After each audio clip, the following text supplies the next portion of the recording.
puid palun nii palju. No mida on, kurat? Sa ei näe seda ilu, kurat. Miks sa näitad seda teistele? No pärast me peame hakkama seda kattima, noh. Nii.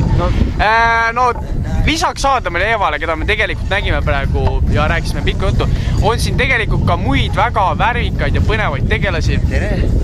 Tere! Tervist! Me nägime siin tee peal 3 peaga eeslit nägime ja jumala venda Juhanit nägime. Said sa peale või? Ma ei saanud. Ütleme, et ma filmin, siis ma filmin. Tõesti, palun, kui mingi inimene on mingi huvitav. No ma üritan nii hästi teha. Ära filmi oma lille maas ja puud. No lill on ilus, sa ei näe seda. Okei, palun ära vaidle muga. Ja nüüd, nagu me rääkisime värvikatest tegelastest, siin on kohe esimene voicemail platsis. No tere, jõuda! Tervist! Noan nimeks! No, mis toimub? Kuule laeva ehitan vaikselt. Miks?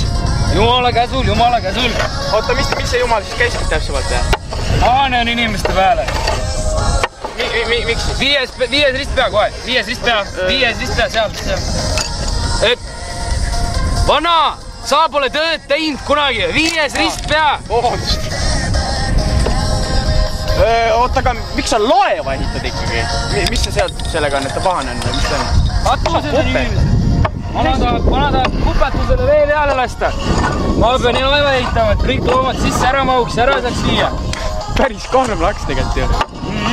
Kuule, aga egas midagi või? Äkki ma ei segasid rohkem äkki või jõudu või? Jõudu, äkki me tuleme hiljem tagasi vaatama, kuidas läheb või? Jah. Pussup. Et no nüüd on niisugune asi. Kuradi. Oota, kus me oleme? Ei tea.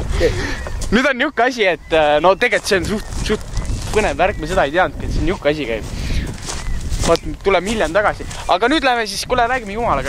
Pane praegu kinni see. Oota, ma tahan... Pane praegu palun kaamera kinni, meil ei ole praegu... Ja, panin kinni. Lähme siit poolt. Tegelikult ma ei saa aru, miks ta saame.